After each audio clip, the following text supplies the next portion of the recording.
はい、どうも、こんにちは。ケンチャンネルです。今日はね、こちらのみんなでおしゃべりたいと、前回、これのフレンドボスやったんですが、今フレンドになる方は、これ持ってる人だけです。はい。これを持ってる人だけです。これ持ってる人限定にさせていただきます。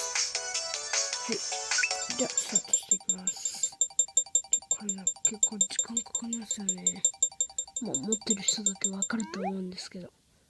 あれブログネッ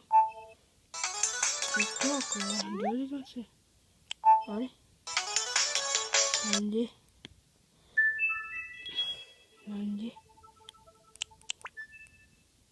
ちょっといいです。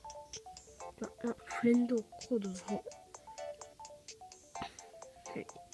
フレンドコードの方は、はい、こちらです。はい。こちらです。見えますか？はい。2位はこんな感じです。はい。あと1日で真打ちです。僕真打ち買うかどうかわかりません。逆日には買いません。チャンネル登録は必ずしてください。